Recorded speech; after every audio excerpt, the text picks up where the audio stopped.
Good evening, everybody. Welcome once again to BTL Bass Talk Live, where we're going to talk bass fishing and anything else that we want to talk about. Actually, Matthew, tonight, right there it is, right behind us, the Grand Lake of the Cherokees, and we have a lot to talk about. We've talked to a number of guys, and folks, I'm just going to say this right now, all right? Matthew, he knows a lot about Grand Lake. It's kind of my home lake from a sense that I've been fishing it for almost over 25 years. Not saying I've had a lot of success, sometimes, but not often. But we know a lot about this lake. And today, you can see, I don't know if you can see the deck. It's wet, it's rainy, it's nasty. The temperature didn't even get up into the 60s today. And Matthew, it is a cycle. And we may get into an argument tonight, but I just think the lake is going through a cycle.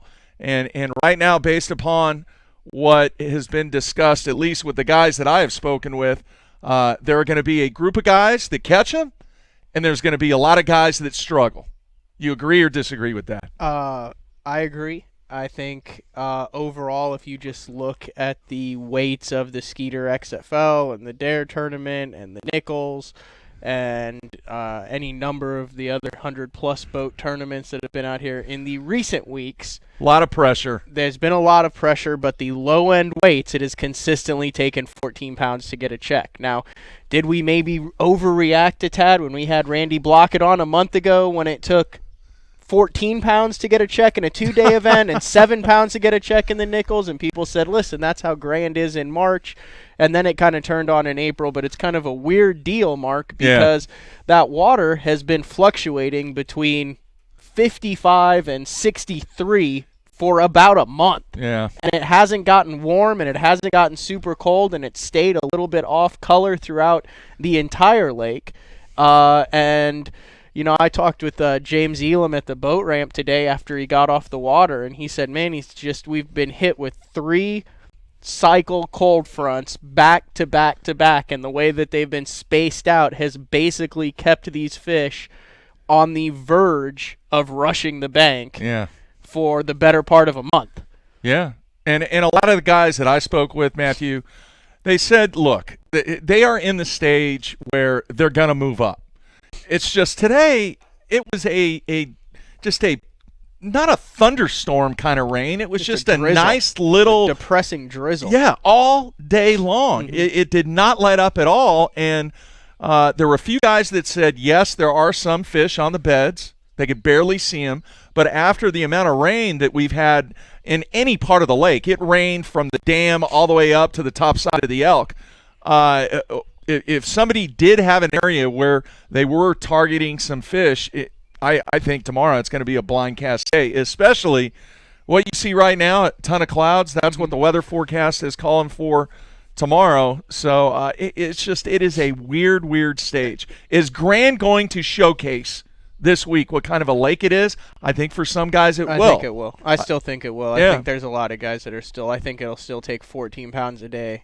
I think it'll take 13 – it'll take something in the teens, let's say that, to get a check.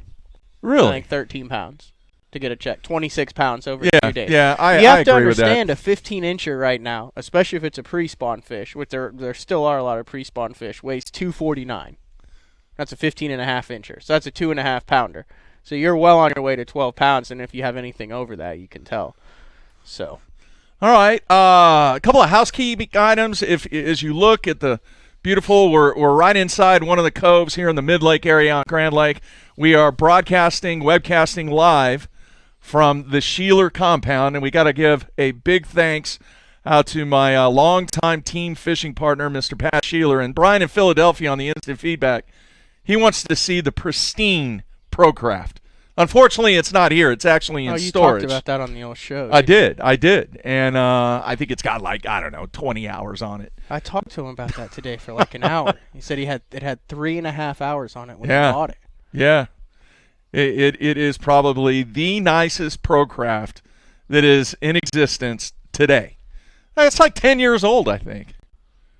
We may get him on. What's the difference between Procraft and Pro Style? Were they different vessels? Procraft and Pro Style? Wasn't there a Pro Style? No. Am I thinking of a shampoo?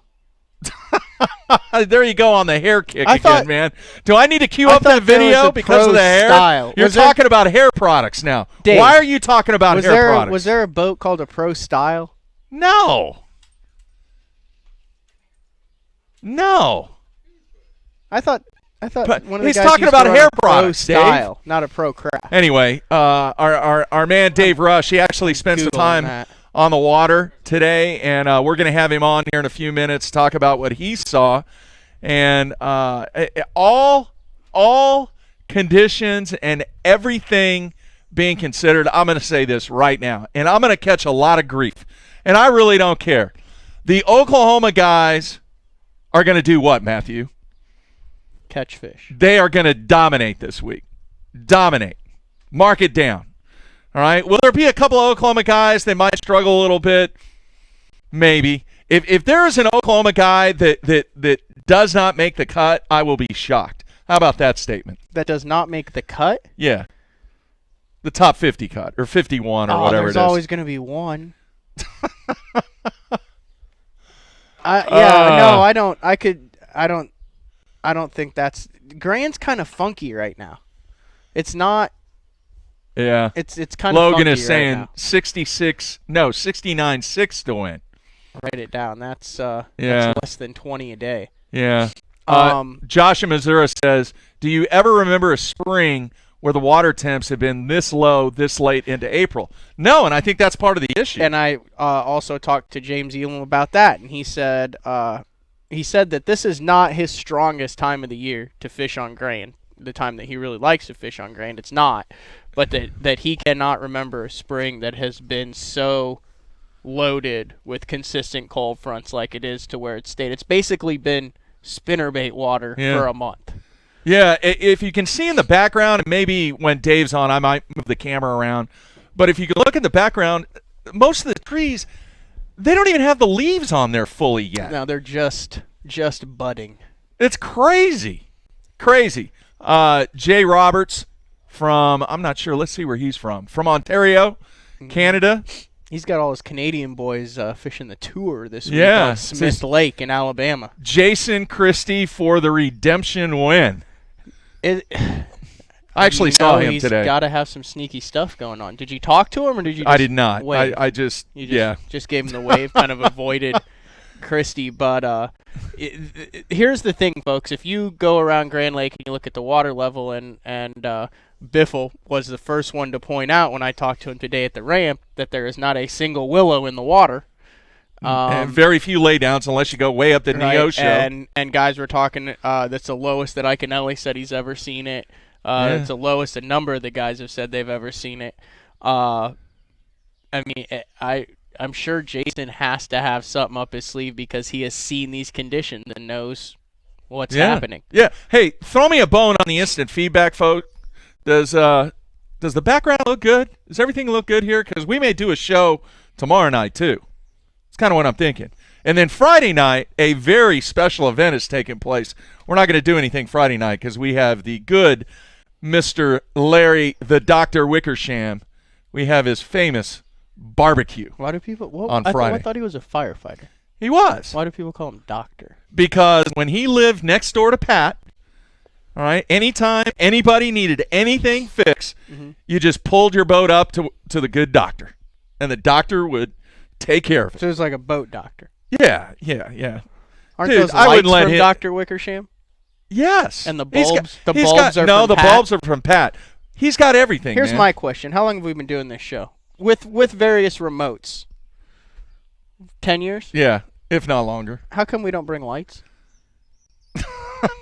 Well, usually I have brought lights in the past. When have you brought lights in the past? Man, when we had the circus and we loaded up, That was 11 years ago, Mark. Yeah. That was 2007. I had lights. But You're here's the living in deal, the okay? past. We're in a cut right off the main lake here, and typically this time of the year, even with a few thunderstorms rolling through, you can walk down there. We could walk right down to that dock right down there, and you could typically see about 2 feet. All right, and these fish, a lot of times they would spawn right behind the docks, no different than any other lake with docks. And you walk down there, and dude, you can see about this much. Mm-hmm. If you're lucky. Mm-hmm. And even Down Lake is not clean, which is, I thought a big swim bait would play here. Yeah. Like a big chunk of wood, like that got carved with a knife. People are saying, playing. hey, It's too muddy. people are saying, look, guys, we're not the one trying to catch them, all right? We're just trying to talk about them. Somebody made the suggestion on the instant feedback that we should have the baits on the table right here that we think is going to do the damage Well, this it's pretty week. easy if you look at Grand Lake in the springtime. You're going to have a jig, number one. Go ahead. What are the initials for it, Mark? What's that? LBJ? Yeah. LBJ. You're going to have a small jig. Little brown jig. You're going to have some type of blade bait, spinner bait. Yeah. Whether it, depending on it, whether it's a double willow leaf or a Colorado or a red kicker on it. Yeah. You're going to have some sort of plastic, a brush hog, a beaver style kind of pitch and bait. Agree. And then red crankbait. Yep. And Alan McGuckin just did a story on it too, like a Carolina rig or something to drag. Yeah. And those are like your 5 things that you pretty much... You left one out. A shaky head. No. What? No, unless I was just clueless and I wasn't paying any What's attention to you. The thing that wobbles around. The chatterbait? No. Oh, the structure head. The biffle bug. The biffle bug. Yeah. All right, the biffle head. I really think that's going to come into play big time this week. We'll see, though. I talked to someone who's caught a fish or two on the old biffle bug. Just 1 or 2, maybe. You talked to Biffle, didn't you? Said it wasn't going for him. Huh. Do you really think that he would walk up to you and go, "Hey, Matthew, I just want to let you know." No, because dude, I am dialed in. No, because I asked dialed him, in because I wanted to see if I could get an inside track in the E group for fantasy fishing. And I know how some of the fish have been caught out here, so Yeah. I snuck attacked it. I just kind of snuck it in there. I go, they're eating that bug, aren't they? Just kind of, to try to get a sort of, kind of, yeah. You got nothing. And he goes, nope. He goes, he's not going to say anything, Matthew. He goes, can't get him to eat it. Not going to say but a word. the way he said it, I believed him. So are you putting him on your fantasy team? No, I yanked him off for Jacob Wheeler. He's probably going to win the damn thing with 86 pounds on a bug now. Who, Tommy? Yeah. Yeah, might happen. There's a lot of pea gravel in the water. Anyway, the characteristics of the lake right now, very, very challenging. Once again, I think when we saw the schedule, and we talked about the schedule at the beginning of the year, remember we went through every single stop, and we talked about how great Grand Lake was going to be. I think it's going to shut. You're going to have a huge. It's still going to be good, dude. You're still going to have this huge highlight marker around somebody that's absolutely smashing. I think there'll be like 10 or 15 guys who don't have a limit, instead of like 1 or 2. Maybe, but I don't think you're going to see 10 or 15 guys have 20 pounds. 10 or 15. No. You think 10 guys are going to have 20 pounds? No, I think like 3 or 2 or 3. I'd probably put the over-under at 5. Yeah, that's probably a good number. Yeah. Maybe even less than that. I'd take the under. Because I'd put the over-under at 5. If you look at the Skeeter, I think it took 18-something to get a top 10. Yeah. All right, I'm looking at the instant feedback here. Frank in Michigan, our good friend Frank, wants to know, pick a dark horse to win.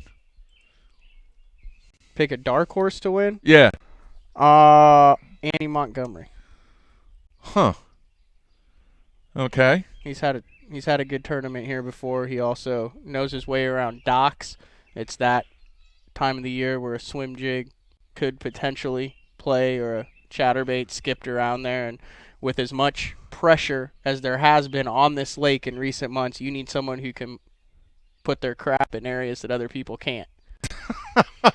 To put it as plainly as possible, and he's one of the best at it. I agree with that. I kind of like that dark horse. All right, let's see what else we got. Let's see, Fishing Chris here. I hope Grand is better than it was for the Ozark BFL in March. So That's brutal. what they were talking. We were talking about the March. It's amazing how it turned around. Yeah, Josh in Missouri. This thing's setting up. Do what, Dave? Oh, Dave stood up and hurt his back. Oh. Sorry, guys. We're going to have Dave on you're here on in a minute. about 2 minutes. Yeah, he's going to talk about his day that he spent on the water today. Anyway, Josh in Missouri says, I think this sets up lake-wise and pattern-wise for Van Dam. It is the color of water for the moving bait and the temperature, but let's see here. Joe from Boston says, I just haven't heard a lot about a crankbait bite. Yeah, I haven't either. Loyal listener Which here. means that's what they're probably chewing on. He listens to every podcast and has been hearing you guys talk about LBJ for years. Let's see one and who makes them similar to the Aikens jig. It's exactly like that's an what it Eakins is. jig. An Eakins jig is a little brown jig. Yeah, it's just around here and through the Ozarks and kind of the Four Corners area, Arkansas, Kansas, Missouri, and Oklahoma. So many guys build their own LBJs. It is an Eakins jig. Like my little brown jig that I use is the Eakins jig, except I use either a 5/16 or a 7/16 finesse football. Yeah.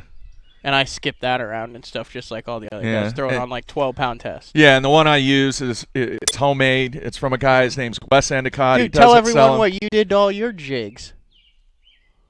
Oh, those were not Endicott jigs. Dude, I was just a dumbass. I put them in a plastic container that had water in it.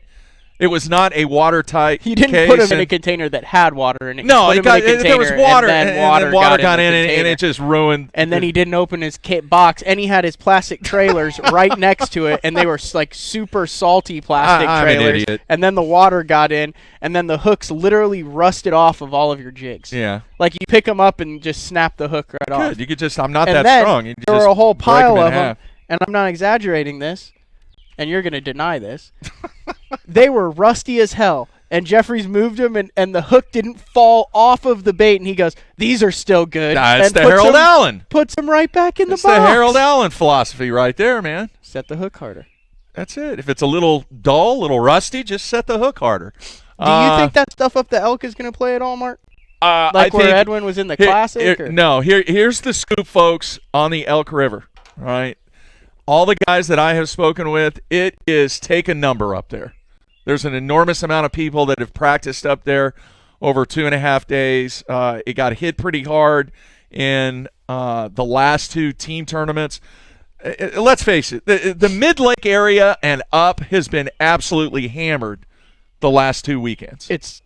And the last 6 weekends. Yeah. Because remember, before that, there was a Costa, and then there was another Nichols. Yeah, so it's like they're going through. And then there were 2 BFLs. It's kind of like they're going through the buffet line after everybody's already got the good stuff. Folks, what you have to understand is starting in the first week of March, and we're in the third week of April now. Yeah. You've had Ozark BFL, you've had an Okie BFL, you've had Nichols. So those team tournament. Those are 150 to 200 boats in those BFLs. Well, then you had a 285 boat Nichols team tournament. Yeah. Then you had a 180 200 boat Costa. Yeah. Tournament. Skeeter tournament on Sunday. No, then you had another Nichols that had 265 boats in it. Yeah. Then you had a 100 boat dare tournament on Saturday, and a 180 boat Skeeter on Sunday. So you're not even counting practice in that. And then in the BFLs and in the Costa, you count that as and all those team events. There's not just one person fishing. All those, there's 2. Yeah. So double that. So every dock that gets 6 casts by an Elite Series gets 12 casts by a team tournament partner. And then add in 3 or 4 days of practice with all those hundreds of boats. Then there's the weekend stuff, and there's the local stuff, the 30, 40 boat jackpots. This lake there has not been a day that this lake has not been pounded by at least 75 to 100 boats since the beginning of March. I'm with you. Like I said, man, they're picking up the scraps in the buffet line. Mm-hmm. Hey, Joe in Boston wants to know what you're drinking. That is Leinenkugel's Summer Shandy, trying to get that warm summer vibe going. All right, we're going to take a quick break, get Dave Rush in here, talk about his day on the water. So everybody stay tuned. 30 seconds. We'll be right back.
All right, we are back. Mark Jeffries along with Dave Rush coming to you live right here on the banks of the Grand Lake of the Cherokees. And Dave, you had a chance to spend some time on the water today. It was a gully washer. Is that a good term for it? Consistent rain. It was like that teasing rain, too. It's like it would stop, you would barely see the sun, and you would think, man, it's going to stop raining. Yeah. Then it would just rain harder. I was watching the radar because I knew you were out there, and I was like, okay, he's going to catch a break. He's going to catch a break. He's going to catch a break. And then I look outside, and it just continued to rain. I'm not going to complain, man, because if I start complaining, there's going to be 50 people on instant feedback that say, wham, wham, wham. You're out at Grand Lake while I'm at work. So Yeah. It's true. All right, talk a little bit about what you saw on the water today. You got probably a really good indication what the guys are looking at. Obviously, not a clean water clarity out there, but still maybe some pockets. What'd you see out there, man? Well, in all fairness, I didn't see a large majority of the lake. I saw a pretty confined area. The angler I was with decided to concentrate his efforts on one particular creek, trying to figure out what was going on in one creek, what stage the fish were in. Had spent a lot of time on various areas of the lake the first 2 days. Mm-hmm. But there are some pockets of cleaner, warmer water. Saw water temperature, even today with no sunshine, we saw water temperature 62.5. Okay, so the consensus, thought process is, man, these fish should be up shallow. These fish should be here. They should be ready to do their thing. A lot of casting, not a lot of catching. Of course, it's practice. Guys are not wanting to catch them during practice, but not a lot of bites, Mark. The bites that I did see were quality bites. Which should be expected. Yep. Even when it's tough, you're not going to catch a whole lot on this lake. You're not going to catch a whole lot of short Kentuckys and little bitty fish this time of the year. Now, post-spawn and during the summertime, totally different. But this time of the year when the spawn's really getting ready to happen, you're not going to catch too many shorts. Yeah, did not see a non-keeper. The water in general, then, man, a lot dingier than like you and Matt were talking about it. I've been here a handful of times, fish and chips, the classic. Various times, classic. Water's definitely a lot dingier, a lot dirtier than I recall. A lot lower, but it reminds me of the pool level that is typically here in November when we had fish and chips. Well, the GRDA, the governing body over Grand Lake, they really like to keep it at 742, and they're pulling it down. There is very, very little stuff in the water. And generally, a lot of times in the mid-lake area and really up a little bit above Sailboat Bridge, you'll find some stuff in the water. I guarantee you, over the next 3 days and probably over the last 2.5 days, every single laydown has probably been hit. Now, you could go way up Neosho, but honestly, Dave, if you don't know how to run that, and these guys, they're pretty much fearless, but still, when it's at 742, you better know what the hell you're doing when you're running up the Neosho, or you're going to get beached, or you're going to get stuck on a sandbar, and then you're going to lose some valuable time. But if you do take that gamble and go up that river, you will find some structure up there. Now, the characteristics, and you may not know this, but the characteristics are, in a 4-day event, it is very, very difficult to win in the same area on this body of water, even this time of the year. All right, so if you decide that you're going to make that run up the river, be it the Elk or the Neosho, you're probably not going to be able to put 4 days together. The historical data that has been compiled and what guys have done in the past, you're really not able to do that. Now, watch somebody go up there and catch 20 pounds a day and make me look like an idiot. But what I'm speaking from is the historical performance of what guys have done in multiple day tournaments. Right? You just can't get it done in one confined area. Even look back when Edwin won here. I mean, yeah, he had the big day. Classic. He bounced around. In the Elk River, that final day, which is very, very historical on what he accomplished on that final day. But he bounced around all over the place. And once again, I think that's where the guys that really have the HFA are going to be able to put something together if a particular area is not being really performing for them. Yeah, one thing I did take note of today that was very noticeable was a good amount of current. Anytime you got to, let's say, a bridge or just where a creek kind of narrowed down, Yeah. you could notice them sucking water out. I mean, if you saw like a lay down or a log or something, I mean, there was an eddy behind it. Yeah. I mean, and we were not in an area, we were not way up a river or something. We were, kind of main lake-ish. Yeah. So like you said, they want to keep this lake at a certain level, and they start pulling water really hard. Typically this time of year, you're thinking fish that are wanting to spawn are not wanting to be in the current. So that's something to think about. But overall, to me, a little bit surprising that the fishing wasn't a little bit better. I mean, like I said, these guys are not trying to catch them during practice, obviously, but when you're going around fishing, I mean, we put in a solid 8-hour day. Yeah. I mean, you would think this time of year on Grand Lake, I mean, you're going to get more than 4 or 5 bites. It's just a weird time. And I really think that the analogy that I used, you ever been to a buffet when you're like one of the first groups to go through the buffet and just everything is like nice and orderly, just perfect. You can have whatever you want, you can get whatever, you can pile your plate up and all that and everything. I mean, it's been years since I've been. They're hitting Grand Lake around closing time. Yeah. I mean, what you're saying? there are very, very few, all right, main choices in that buffet. And we say but there's still some stuff in the buffet though. And we say it all the time, hey, the lake's beat up, this, that, and other, and watch the guys will just totally smash them tomorrow and make us look like, talking heads that we are. These changing weather conditions, to me, stood out. The entire practice was different. It sounded like, you had a day that was almost in the 80s. You had a kind of a blustery, windy post-frontal day. Had a bluebird day. You had a bluebird, that day. Today, you have just solid rain the entire day. I mean, sun did get not into the peak 60s. out once. Then tomorrow you got something totally different, but you've got a warming trend coming into the weekend. Yeah. And my thoughts were, man, if this water is 62.5 in these spawning pockets right now, you get a day of sunshine, another day of sunshine. I mean, it could bust wide open by Saturday or Sunday. It could, and you can have two scenarios on that. Several people on the instant feedback asked, is bed fishing going to come into play? Here's how it's going to come into play, Dave. Somebody is going to stumble across something on, say, day 3, because day 3, it's supposed to be very, very bluebird skies, not a lot of clouds, not a whole lot of wind for Oklahoma, and obviously there's certain pockets that you can get into.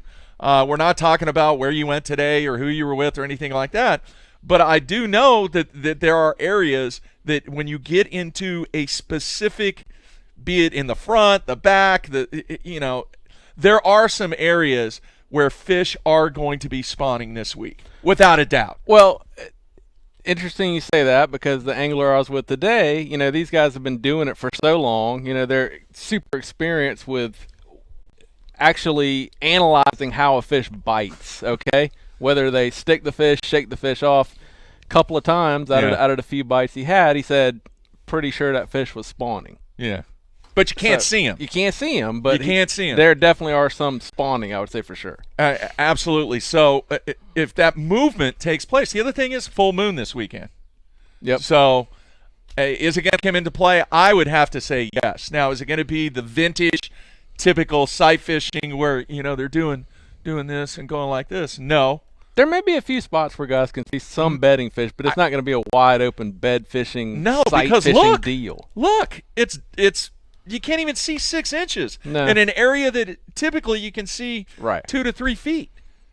And this is all pea gravel area right here that we're sitting in front of. So it will come into play, but once again, I just think that somebody's going to stumble across something, or there's going to be this movement, and they're not going to be able to see them, but those fish are going to be spawning. Right. All right. The other thing is, and somebody mentioned KVD, I truly believe because of the length or the lateness of the weather here in Oklahoma that ginormous wave has not taken place. So If that hasn't taken place, then what is it setting up for? A massive pre-spawn pattern where these fish are staged. And how many people in the world dominate when it's pre-spawn? Well, the initials. I mean, it's really, really setting up for them. The thing that I actually was talking to Boyd Duckett about is the jerkbait bite. Typically Van Dam throws that jerkbait. Well, we've seen him throw it at Ross Barnett. Last year was the year of the jerkbait. Yeah. Conditions you wouldn't necessarily I want to expect see jerkbait. if he catches them on that jerkbait this week. Very, very curious about that. I think one thing you've got going here too is most of the time, springtime, Grand Lake, if the water's at full pool, these guys are going to hit the bank. There's a lot more reason for these guys to just not go down the bank right now and maybe spend a little more time looking for that mid-depth offshore bite, because there, like you and Matt were saying, there's not that much in the water versus rock and flats and things like that. Sure, there's some sneaky stuff where guys can find or whatever, but it kind of lends itself to making a guy spend some time in that staging game and finding the little channel swings and the sweet spots. It's where the HFA might come into play. It could. I totally agree with that, but it's also, in my opinion, it's a time of year and the conditions are setting up to where somebody who has not spent a lot of time here and has no preconceived notions, maybe a guy who it's his first time here, maybe didn't even pre-practice, will probably get on something that nobody even thought about. All right, it could happen, and I tend to agree with that statement. All right, I want to ask you this for the benefit of the people that are watching and listening. Was there anything that you saw today that was, let's just say, categorized as, wow, man, he's going to get bit right there. That looks too good. And then nothing happened. Wow, there's another spot, man, look at that right there. He's going to get bit right there. Nothing. All day long. All day long. That's what I'm saying. It's in this cycle. All day long. And I think it even stands out more because the water's down, because you have these isolated targets, which you would think, okay, there's not much. Here's an isolated thing that stands out. Yeah. If there's an active fish, they're probably going to be there. I mean, there were numerous casts made throughout the day where I, had the camera ready thinking like, okay, here we go. This is going to happen, and it didn't. But sometimes it did. Yeah. It was just kind of few and far between, and it could just be the conditions, could be an area of the lake, could be the wrong bait choice. Who knows? I mean, somebody's going to figure it out. They always do. Yeah. I mean, I saw a swindle this morning at the gas station, and he was like, man, this place just isn't like the place that I've visited before. Right. That's for sure. I mean, typically cycle, man. It's the cycle, I mean, you look at tournament results. There were some good tournament results over the past month. There were some that were poor. Head shakers, but there were some good ones. I mean, the fish are still here. These guys are the best in the world. They're going to catch them. The weights may not be, consistently as high throughout the field as they have been in the past for a Grand Lake tournament, but I still think it takes 80 pounds to get the job done, close to it, high 70s. I agree. That's kind of what I'm shooting for. Last question, and then we'll take a break and get Matt back in here to wrap things up. Mike McClellan coming off a great performance, even though he didn't win the Costa. He had the fish on to win. He said that in the story that was published. The dude has an enormous amount of experience on this lake, too. I consider him, even though he's not from Oklahoma, I consider him one of the guys that know this lake better than anybody in the field. Absolutely. The momentum that is created based upon your performance, with him having success, you think about Takahiro. How long has it been since Takahiro has, been in a situation, obviously winning the first one, but think about the large gap if you did not fish in the Bassmaster Classic that has taken place with a lot of guys in the field. How is that going to come into play? Great point. They aired the Lake Martin event this weekend. I checked it out. Takahiro obviously won it, and I thought the same thing. I mean, it seemed like forever ago. You know? Yeah. I mean, it even seems like, a long time since Jordan Lee won the Classic. And, I mean, these guys, some of them probably are trying to stay tuned up. They're fishing tournaments around their homes. They're spending time on the water, but it's not the same as that big tournament feel. I think a guy like Mike McClellan, even though had a little disappointment there on the final day, Table Rock, not exactly like Grand Lake, but in the same realm. Yeah. He's tuned up, high level of competition. Would not surprise me one bit if Mike came in here and had a great performance here on Grand Lake. I mean, he's just got so much experience. He's staying current with the time of year by fishing the event there on Table Rock. I mean, I don't see how that would hurt. All right, a couple of things real quick, and then we'll take a break. One, I want to let everybody know Maynard, or actually it was Carl in Ohio asked the question.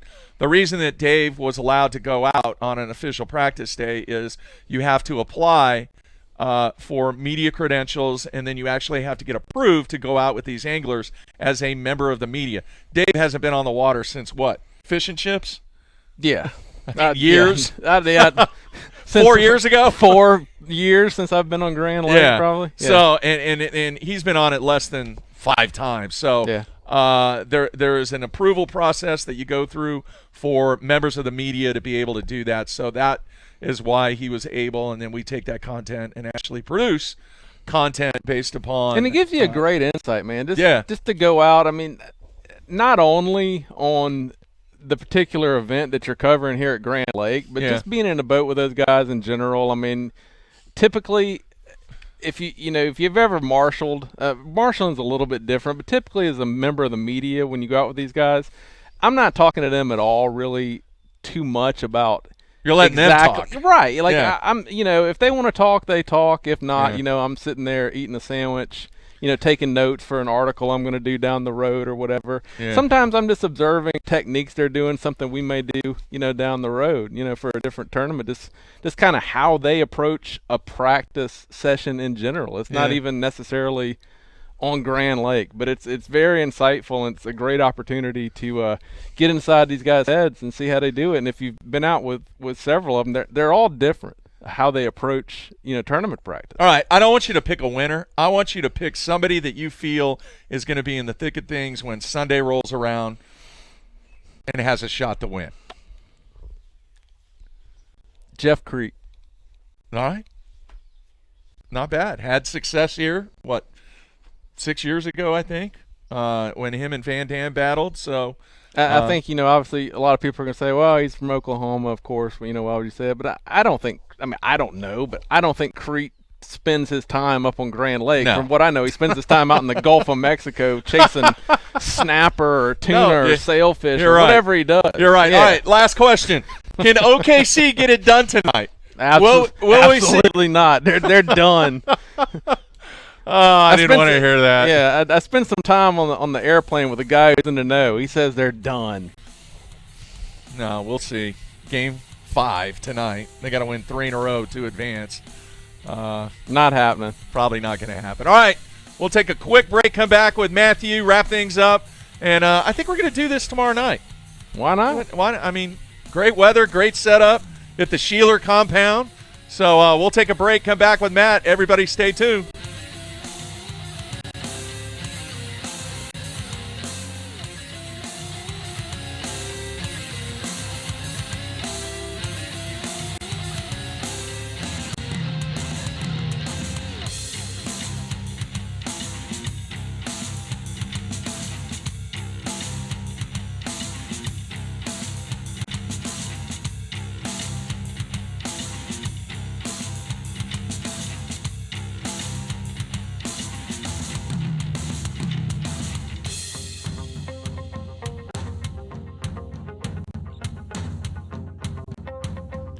All right, we are back wrapping things up here on a special edition of BTL. Mark Jeffries along with Matt Pangrak. Matthew, I'm going to ask you the same question I did Dave. I don't want you to give me a winner, but I want you to give me a name of somebody that's going to be in the thick of things come the final day. Jacob Wheeler. That's such a safe pick, dude. He's always in the thick of things. Yeah, I agree. Any final thoughts, man? I'm cold. It's not bad. It's like 55. Well, and I'm you in can't shorts feel and a half of hoodie. your extremities. So. Oh, good. Yeah. Seriously? It's all good. You can't feel that? Can you feel that? No. Not at all? Dude, be careful, man. Watch where you're touching. Jeez. Golly, man. Jeffries has an ailment that prevents him from feeling parts of his legs. It's all good, though. Jeez. What is he doing, Dave? Who do you think? You ask Dave, Me? you ask me. I'm taking Tommy Biffle. You're taking the Biffster. I'm taking you think Tommy he was playing Biffle. coy with me today? I do. I'm taking Tommy Biffle. I think Tommy's going to be in the thick of things rolling around the final day. There's one name we haven't even mentioned. Well, I guess we did mention his Edwin? name. Edwin. That's a given. Are we just saying that there's 10 slots for the final 12? What? What? Are we just saying that there's 10 spots for the final 12 because Jason and Edwin are 2 of them? Yes. Yes. Dave didn't agree with that. I would be shocked. I think everybody would be shocked. Oh, and Brian in Philadelphia here, I got to address 2 things. One, it has nothing to do with bad circulation.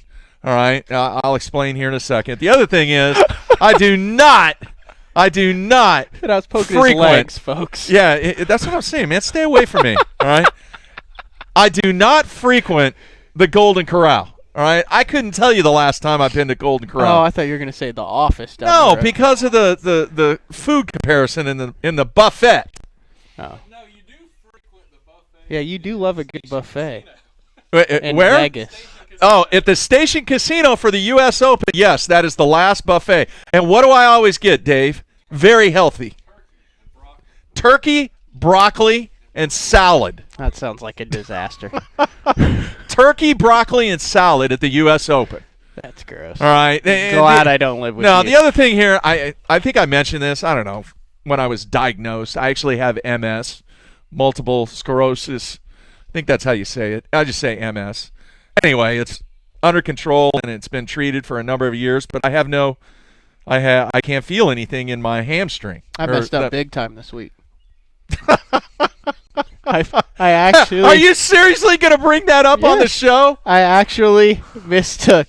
So Jeffries has these packs of meds that he's got to take, but they refrigerated. So Yes, he they're forgot syringes. them anyway. So he came up early. He had some stuff he had to take care of, Grant. So he said, "Hey, can you run by and get a pack of those things and throw it in your fridge and then bring it with you to Grant?" I said, "No problem." So before a trip, because we got Kentucky Lake next week and stuff, I always clean out like my stuff, like get my apartment looking good. So I mistook Jeffrey's syringes for a half-eaten pack of turkey sausages. Which there is no way Yes, on there this is. earth you can It even looks- comprehend It looks that identical. syringes are because like beef jerky. Would you listen? It's not. They're skinny links, and the back of the packages look remarkably similar. It's a freaking syringe. And turkey sausages, the turkey I sausage think you stick, took my the back- medicine is what you No, did. but they both have like a green backing, so you can't see them. Anyway, I thought they were half-eaten turkey sausages, and I threw them away. And then by the time I went and dug in the dumpster, I could no longer locate them because I had not tied the top of the So you have no trash idea. So they're probably somewhere in the trash can. Yeah, there's probably some tweaker going, "This did nothing for me." He is the grasshopper, folks. That's what happened, so I'm sorry about that, Mark. It is what it is. Mark All said, right. "Don't forget it," and I said I went and opened the I even called you. refrigerator I and I texted went. you. I did literally, everything. I was like, "Oh no." Wow. All right, last question. Anything shock you from all the interviews and the people that you spoke with today? Nothing. No, because I've been keeping up with what's going on Grand and stuff, and it was pretty much what I thought. I thought before this last cold front and all that stuff, I thought it could be ridiculously good. I still think it'll be good. I think it'll be a lot better than a lot of the guys are leading up to be. I think 50th place is going to be 14-something after tomorrow, or 13-something. All right, we're going to do this again tomorrow that's night. good. That's a lot. That's almost Yeah. a 3-pound average. I agree. I think the over-under on number of 20-pound limits tomorrow, Yeah, it's 5. 5. And I'm taking the And under. I would take the under as well because Yeah. you just had Skeeter and the team, and I don't think there were 5 20-pound limits in the Skeeter on Sunday. No, I don't think so. Yeah, well, There were that's 3 or 4. 180 teams of Something like locals. that. You're talking all the Yeah. good guys.